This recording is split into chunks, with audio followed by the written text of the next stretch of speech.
is the final part about my ex cheated on me with 29 different people. So, last thing I said was I got back with him.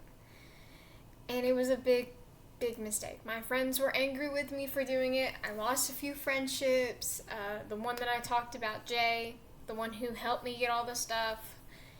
I ended up losing him for a little bit, but we're friends again. One thing that did happen was we had an open phone policy, and I was able to go looking through his phone. Now, before I continue, I just realized I didn't say it. If you haven't seen the videos before, please go back and look at them. They give more context, and if you're just watching this on its own, it's still entertaining. Each video on its own is entertaining. But this is the finale. I went through his phone and I saw that he was talking to a lot of people on VR chat and that he had Tinder, and he had an excuse for the Tinder. He said he was doing it for his friend T because his friend T was cheating on his girlfriend M. I'll call her M. And if they watch this, she knows now. I never got the chance to tell her. I wanted to, but I didn't want to break up them when I really had no reason to say anything because he wouldn't let me. I was never left alone with her because of it. She's an amazing person. So, M, you know who you are. You've heard the stories. If you find this video, T is cheating on you. I don't know if it was a lie from E, but talk to T. Find out. So, me and him stayed in the relationship. I believed every single lie he made up about the girl until I found out that he came to visit me for a surprise visit on my birthday that previous year. And I found out once he left me, he got with that girl and slept with her up in Michigan. And that's when all hell broke loose. I started talking to my friends, talking to my mom. I talked to D, and they all gave me the same advice. Break up with them. And so I knew I needed to do that. It was difficult. It was very difficult. I broke up with him, and my friends told me to stay on a phone call with them. And these friends are fine with me saying their names. One of them's named Elric, and the other one is Serial. Serial's a nickname that we have for him, but his real name is Sean. And I had another friend named Knight, who I'm not going to give the real name of, who stood by me through it all and was on 100-hour call with me for the whole week that I was so that way I wouldn't get in contact with him. I got in contact with E a few times, but never fully. And the times that I did have contact with him, he said a lot of crazy stuff. And this is when he starts becoming unhinged, and he starts doing and saying a lot of things after we finally broke up, which this was the final breakup. We did not get back together after this. He tried to convince me to be friends with benefits with him. He tried to convince me that he was a yandere and that there was no way he would ever try and lose me, that he would hurt the next person I got with, that he would never be with another girl, that everything in the book. But the one thing that was really weird was he tried to get me into just a sexual relationship with him, just that. And then I started thinking, he only wants me back for the intimacy. That's it. He doesn't want me for anything else. That's the part that really hurt. That he thought that would get me back. And I'm just glad that I had those friends who stuck by and made sure that I did that. The friends who do that are worth it. You always got to keep them no matter what. And you need to listen to them. If they give you advice on anything, you need to listen to them. Well, my friends tried to get me back out there into the dating game and tried to get me to go with people and learn a little bit. and start flirting. And I did. And then D popped up again. He came around and me and him started talking. And he was also around when me and E broke up. Now, I'm not saying that he's the reason I broke up with E. He's not. If you heard the story, there's so many other reasons why I broke up with him. It was not because of E. It was not because of D, I mean. My bad. Well, me and D start talking, and we start hanging out with more, and we start, getting close, and my friends notice, and they're really happy for me. And we go on our first date. This is when it gets really cute. It wasn't meant to be a first date. It turned into a first date. I had some of my friends help me get into this first date. And you might be wondering, why is this relevant? Well, it is. This whole me and D story marks the crazy moments of E, where he turned psycho. Well, the next day, me and my friends had planned to go to the Christmas parade and to go to the skating rink after, because they had this big Christmas thing. And we went up to the parade and everything, and we were there, and E and T were there, and they were making jokes, poking fun at how D was with us, and he's like, oh, look at you two, you guys look like you're a couple. And E was having fun in it too. He was also making those comments, and it kind of made me uncomfortable a little bit, because it was weird since he was my ex, and well, he starts talking and everything, and then I didn't know this till later on, but D made a comment saying, oh, so you're confirming she's free, that I have a chance here? That's what set E off. E started acting cold towards me after that. He started acting really kind of like cruel in a way.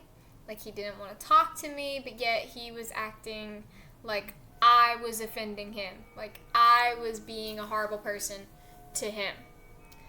Which was really dumb. I didn't do anything to him.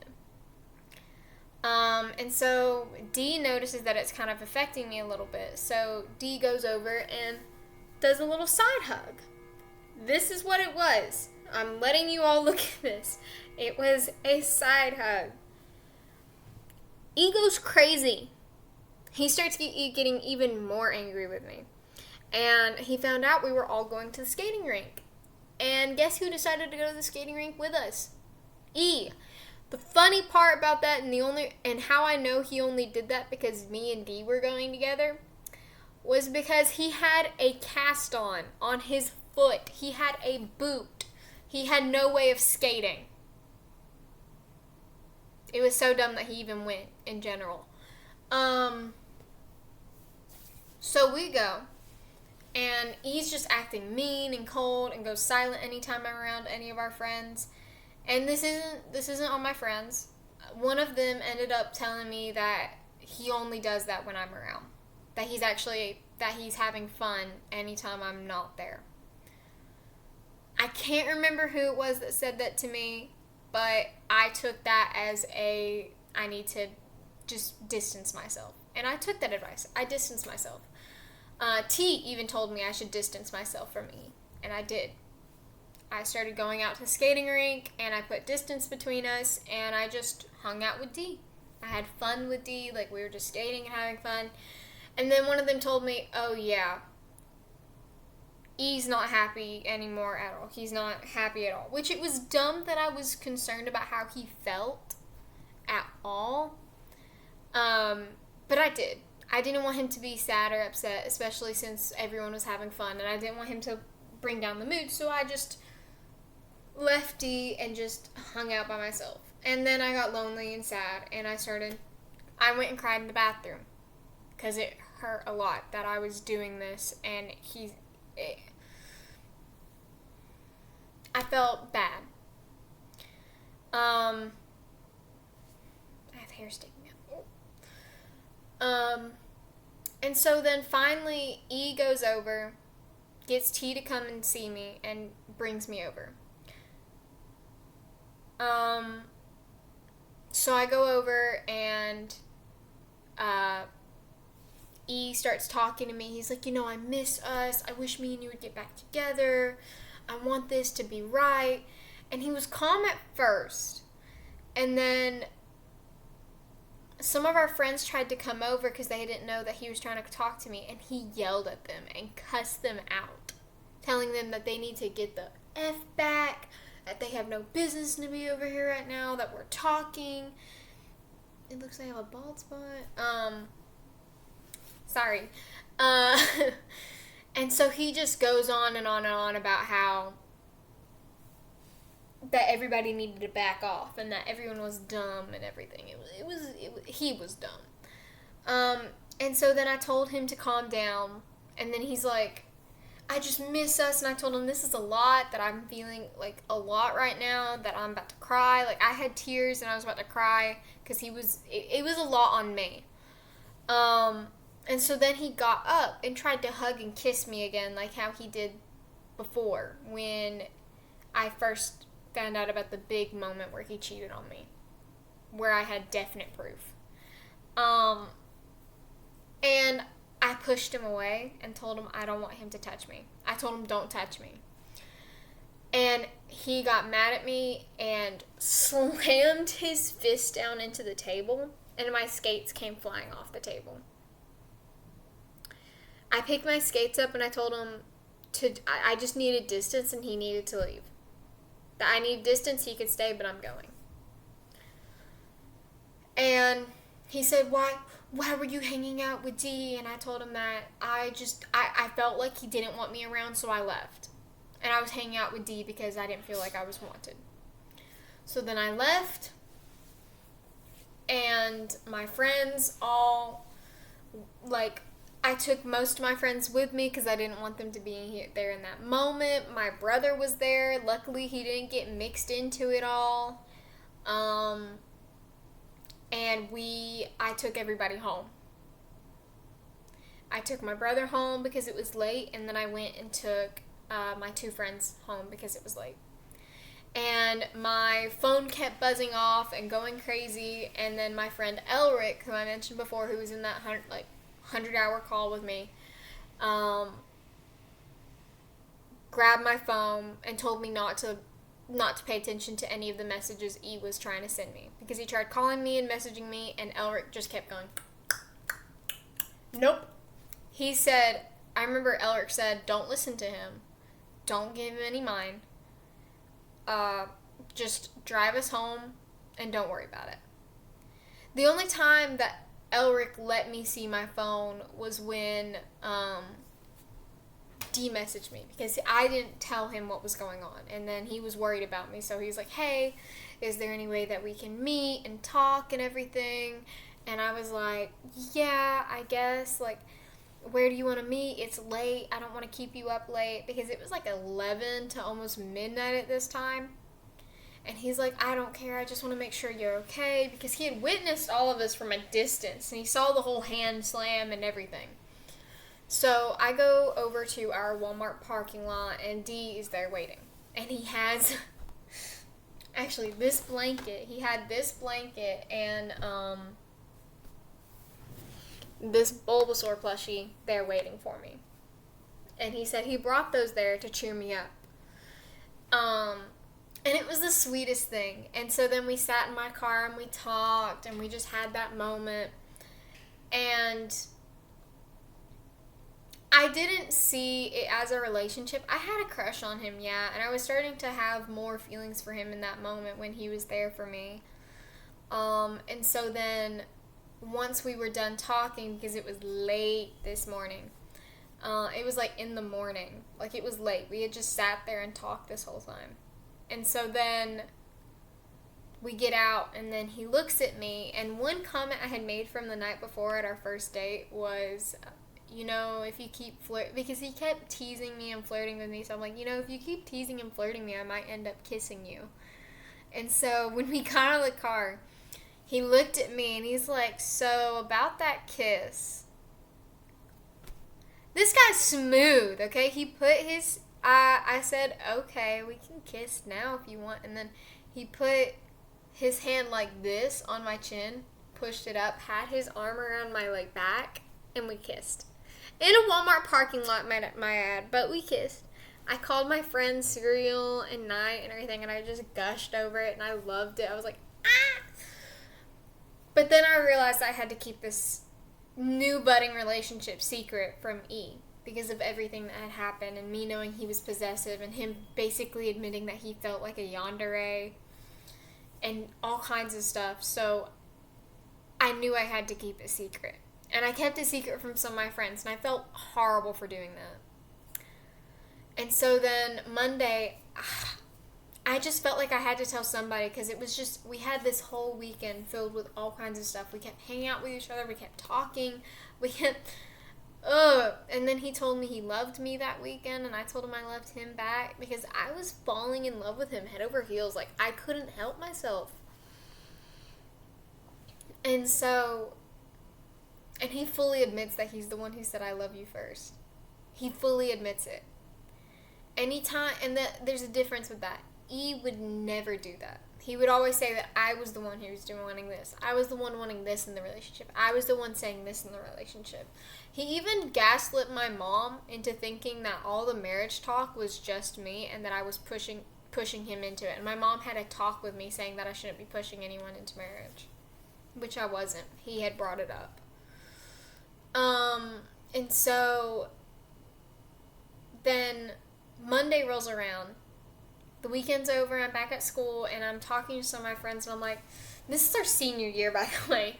This is the end of the senior year, and I'm like, guys, I couldn't help it. I had to tell one friend. And I'm like, guys, I just love this. Like, I'm falling in love with this guy. He's amazing. I didn't tell them all the details, but I'm like, I'm going to go hang out with him today at a McDonald's for like a study date where we're going to go over each other's notes and help each other out. And it was kind of a date, kind of not, but it was. And I told my friends to not tell anybody. Don't tell E, don't tell T, don't tell nobody. Because I wanted to give E time to process it and go over it while I was starting a new relationship. And I didn't plan on getting with D till I felt like it was right. At this time, we were just talking and like hanging out with each other. We weren't really close.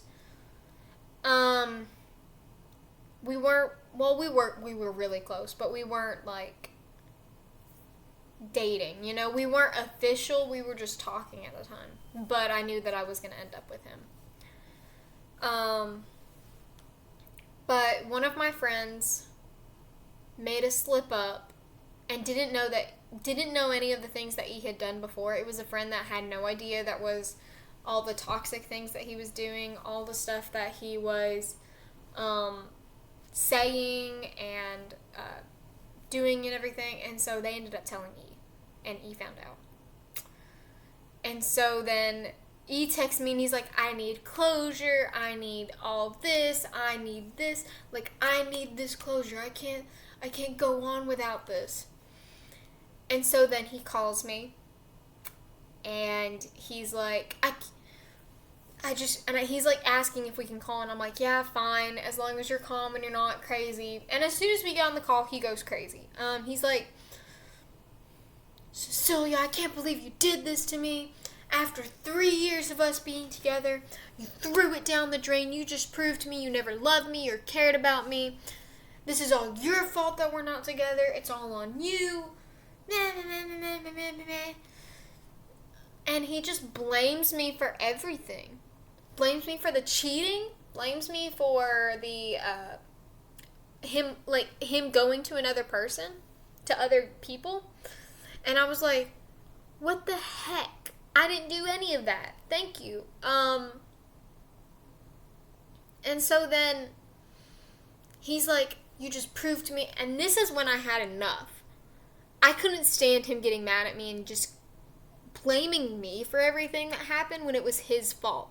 So I told him this. I'm like, no, you're the one who never loved or cared about our relationship and proved that it didn't mean nothing to you because you couldn't keep your freaking pants on. You kept sleeping with everyone who came and batted their eyes at you. You were the problem, not me. And then he straight up asked me if I loved D, and I was like, yeah, I love him. I'm falling in love with him. You know what? I'm going to ask him out tomorrow. And I did. We started dating the next day, and we've been together ever since. And I told him that he needed to get his crap together, and then he threatened me, and he's like, if you tell anyone about this conversation, and if you tell anyone, if you do anything, or anyone, if you tell anyone what was going on, or if you say anybody about this conversation, I'm going to have a talk with you, and I won't be able to hold my emotions anymore, Cecilia. Well, look at me now. I'm telling the whole internet. Hi, internet. That was the call. He said that. Yeah, he said all of that. He threatened me, told me told me that I cheated on him, told me I never loved and cared about him, told me that I was horrible and that I didn't deserve anything, blah blah blah. He said all of that just because I was getting with someone new. And by the way, at that point when I was talking to someone else, it had already been a month since we had broken up. It was a week before Christmas, and we had broken up a week before Thanksgiving. You're welcome. So no, I never cheated. I never did anything. I didn't do any of what he said, but he still thought I did all of that. Now, on to how I know he cheated on me with 29 different people. It's the title of the video. A week later, after all of that happened, a week or 2 weeks, I had one of his friends, his old friends from Michigan, message me. And he was like, hey, I heard that you and E broke up. What's going on? And I'm going to call this guy S. Super S. Because he was amazing for what he did.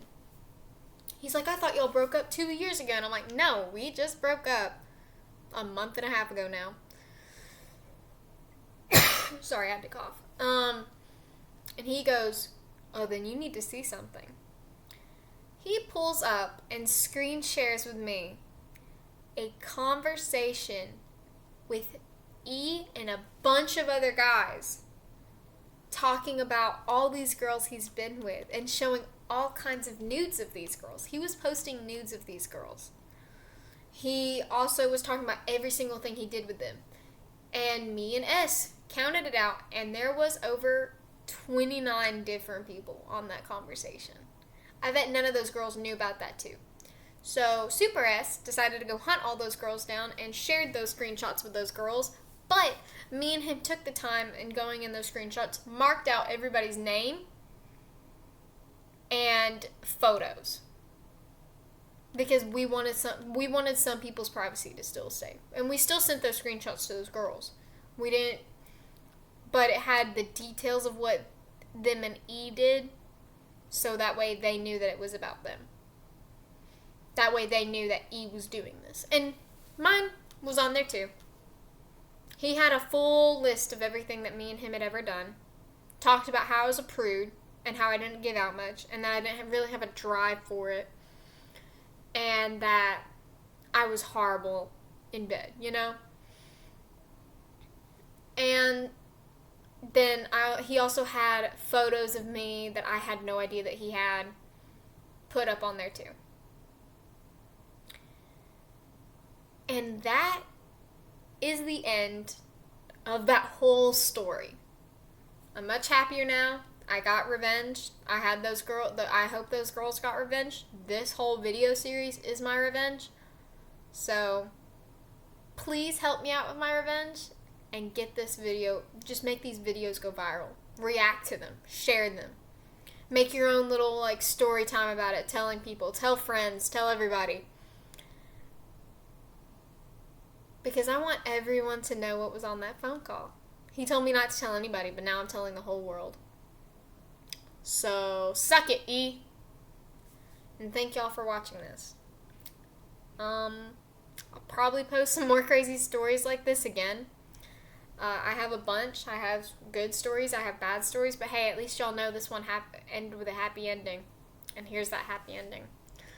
Like and subscribe, comment, DM me with any crazy stories y'all have, and y'all have an amazing day. And FE.